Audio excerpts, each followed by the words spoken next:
Hello friends, स्वागत है आपका मेरे यूट्यूब चैनल पर। आशा करता हूँ आप सब अच्छे होंगे। दोस्तों, आज जो हमारे पास टॉपिक है वो एक आईजीबीटी मशीन का है, जो सिंगल प्लेट बेस्ड मशीन है। इसमें दोस्तों वो ये था कि जो कस्टमर है वो किसी और के पास इस मशीन को रख कर 1-2 महीने भूल गए थे।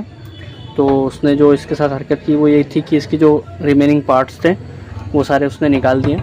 जैसे कि आप देख सकते हैं, इसमें कैपेसिटर भी नहीं है, आईजीबीटीज़ भी नहीं है, और जो ब्रिज डायोड लगता है यहाँ पर वो भी नहीं है।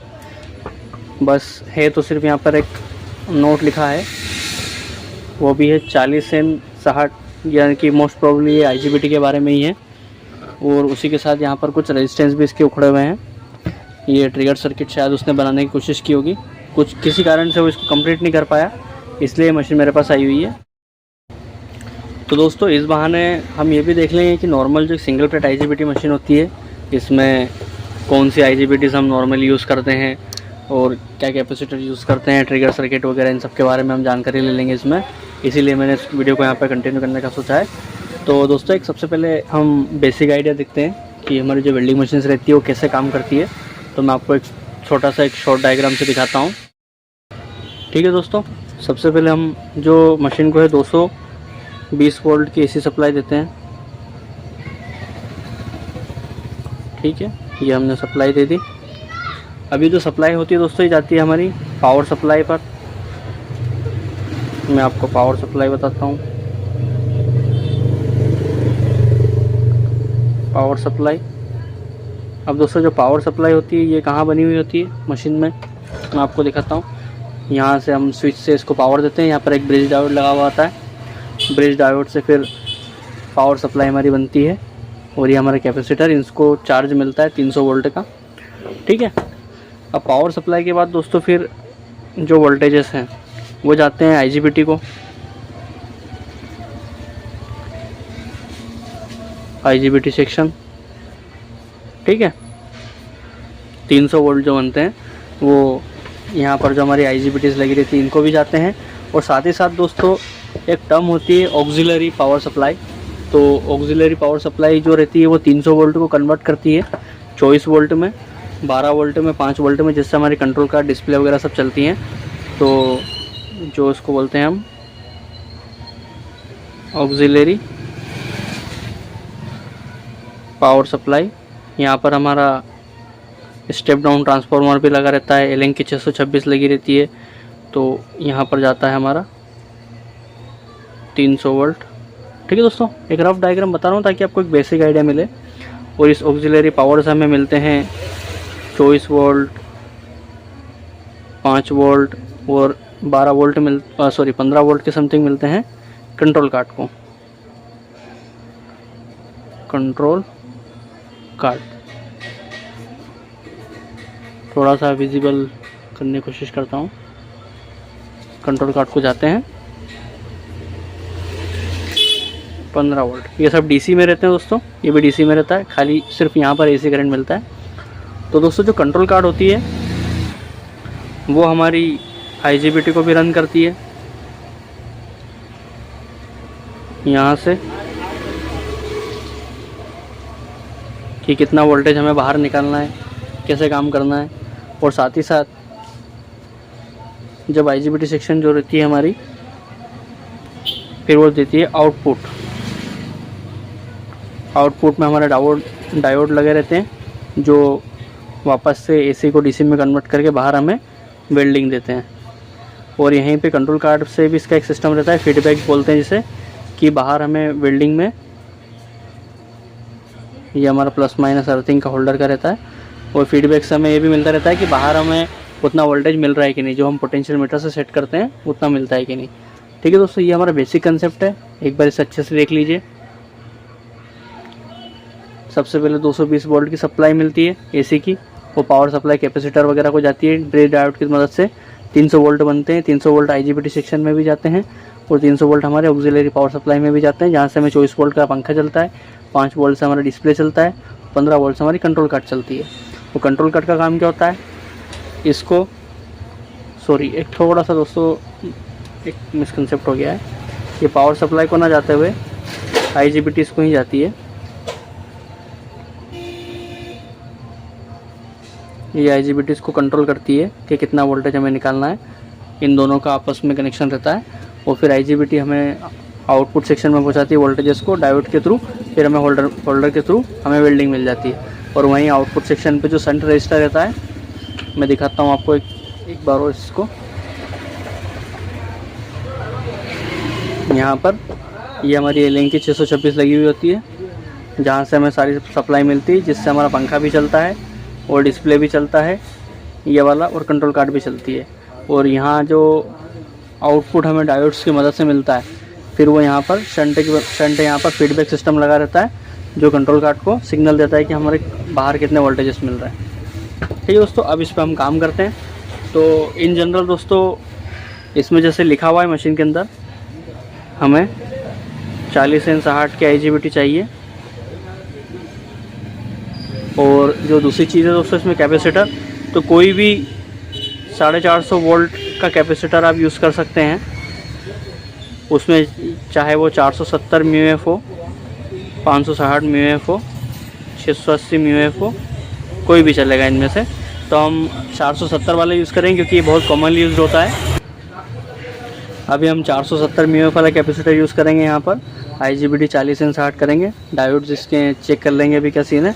और एक जो दोस्तों सबसे पहले जो पावर सप्लाई हमें देनी रहेगी ब्रिज डायोड की, तो वो हम यहाँ पर 35 या 50 एम्पियर वाला यूज़ कर लेंगे। ठीक है दोस्तों। तो यहाँ पर एक चीज़ और है कि इसमें कुछ रजिस्टर्स भी खुले हुए हैं, तो रजिस्टर्स को मैं चेक करता हूँ और उनको वापस लगा दूँगा, ट्रिगर सर्किट कंप्लीट करूँगा। और सबसे पहले दोस्तों स्टेप बाय स्टेप भी हम आगे बढ़ेंगे। सबसे पहले ब्रिज डायोड इसमें इंस्टॉल करेंगे और सारी चीज़ों को हम चेक करेंगे काम कर रही है कि नहीं। और लगे हाथ इसमें इसके डायोड्स भी चेक कर लेते हैं, क्योंकि IGBTs तो ऑलरेडी बाहर निकली हुई है। देख लेते हैं ज़रा, इसमें कंटिन्यूटी पर ही हमें चेक करना है।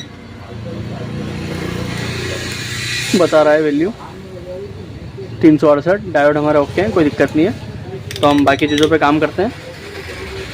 सबसे पहले इसके ब्रिज डायोड डाल के इसमें चेक करेंगे। और ये जो रजिस्टर इसमें निकले हुए हैं इनको मैं चेक कर लेता हूँ, आपको दिखाने में थोड़ा प्रॉब्लम होगा। डायरेक्ट यहाँ पर सारे जो डायोड वगैरह हैं, एक यहाँ पर एक डायोड भी मिसिंग है, यहाँ पर देख सकते हैं आप डायोड। तो वो डायोड में इसको देख के करूँगा। SR 160 लगता है नॉर्मली, तो वो यहाँ पर लगाएंगे। इस सर्किट को कंप्लीट करते हैं दोस्तों। ठीक है, सोल्डरिंग का पार्ट में निपटाता हूँ और फिर वापस आपके सामने कंटिन्यू करूँगा। दोस्तों, इसकी पावर सप्लाई का सबसे पहले स्टार्टिंग पॉइंट जो रहेगा वो ब्रिज रेक्टिफायर रहेगा, जो यहाँ पर लगता है। ये देख सकते हैं आप। इसका जो मॉडल है दोस्तों 35 VB100 करके है, 35 एम्पियर में। इसके अलावा इसमें 40 इंच 60 के IGBTs लगेंगी। आप देख सकते हैं, थोड़ा सा काफ़ी वो रहता है, दिखेगा नहीं कैमरे में। और 2 कैपेसिटर हम इसमें यूज़ करेंगे 450 वोल्ट के 470 म्यूएफ में। पहले इसमें 2 ही लगे हुए थे, इसलिए हम अभी भी 2 ही लगाएंगे इसमें। दोस्तों आप देख सकते हैं मैंने सारे रजिस्टर इसके लगा दिए। जो डायोड हमारा ख़राब था वो SR 160 वो भी लगा दिया है। तो एक बार हम इसका ट्रिगर सर्किट चेक कर लेते हैं। तो ट्रिगर सर्किट कैसे चेक करेंगे दोस्तों, इसमें आप देख सकते हैं मल्टीमीटर हमारा, इसको कंटिन्यूटी पे या रजिस्टर रेंज पे आप रख सकते हैं। एंड उसके बाद हम चेक करेंगे। ठीक है, तो यहाँ पर हमारा जो IGBT का गेट और एमीटर होता है, वहाँ पर हमें चेक करना है। 34 ओम बता रहा है, 34 ओम, यानी कि ये जो सेम चैनल है ये तो बिल्कुल सही इक्वल बता रहा है रेजिस्टेंस। ये 29 ओम बता रहा है, 30 ओम लगभग 30 ओम में बता रहा है। ठीक है दोस्तों, यानी कि ट्रिगर सर्किट तो हमारा वर्क कर रहा है। अब हमने इसमें क्या चीज़ करी है, ये हमारा ब्रिज रेक्टिफायर इसमें मैंने जोड़ दिया है अभी। और इसमें पॉजिटिव नेगेटिव आपको देख के लगाना होगा। यहाँ बोर्ड में भी साइन देता है, कहीं उल्टा ना लगा दीजिएगा आप। जैसे कि यहाँ पॉजिटिव है, पॉजिटिव रेड वायर है और नीचे नेगेटिव है। ठीक है, ब्रिज रेक्टिफायर पे देखकर आपको लगाना है। और ये दोनों वायर इसके AC के सप्लाई रहेंगे। तो मैं भी क्या कर रहा हूँ, इसका जैसे स्विच थोड़ा बड़ा है, मेरे बोर्ड में नहीं आएगा, तो मैं भी सीरीज़ वायर इसमें केबल के थ्रू दे रहा हूँ। अपना अपना तरीका आप अपना सकते हैं। ठीक है,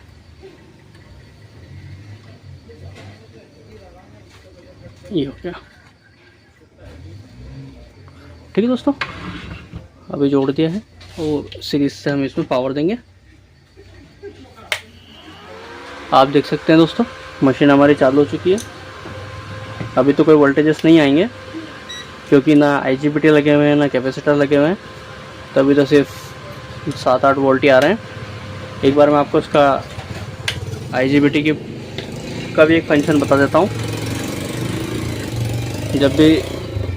जब भी IGBT मशीन में IGBTs ख़राब होते हैं, तो जब आप रेजिस्टेंस वगैरह सब रिपेयर करते हैं, तो उसमें एक मेन जो चीज़ देखने की होती है वो इसका वोल्टेजेस होता है, जो कि AC में होता है। इसके गेट और एमीटर पर AC वोल्टेजेस आने चाहिए। तो मैं आपको दिखा देता हूँ। अभी मशीन बंद है हमारी, ठीक है। ये जो इसका लेफ़्ट और राइट लेग रहते हैं दोस्तों, ये वाले और ये वाले, थोड़ा सा मैं आपको जूम करके बताता हूँ, ठीक है। ये वाला और ये वाला। अभी मैं मशीन चालू करूँगा, आप साउंड सुनिएगा। मशीन चालू हो चुकी है, ठीक है दोस्तों। ये हमारा AC का वोल्ट है, ये रेड प्रोब है, ठीक है। देखिए अब 21 वोल्ट आ रहा है, 22 वोल्ट आ रहा है, बहुत ज़्यादा है। 20 वोल्ट, 20 वोल्ट,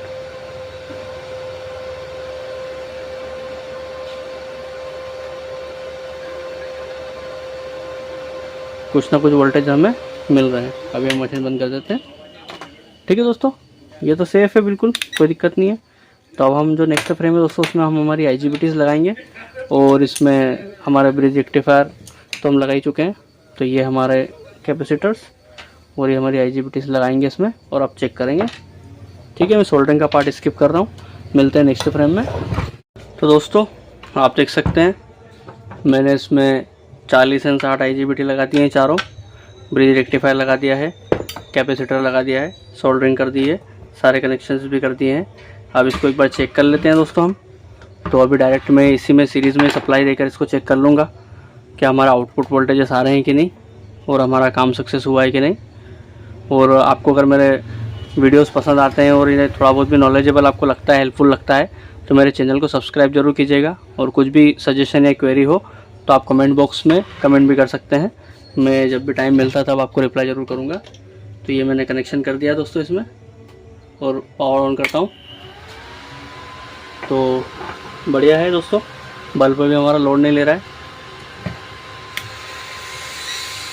इसको DC रेंज पर सेट कर देते हैं, चेक कर लेते हैं, ठीक है दोस्तों। 57 वोल्ट आ रहा है, यानी कि मशीन हमारी वर्किंग में आ चुकी है, आउटपुट वोल्टेजेस दे रही है, तो सब कुछ बढ़िया है। आशा करता हूँ दोस्तों आपको इस वीडियो से कुछ सीखने को मिला होगा।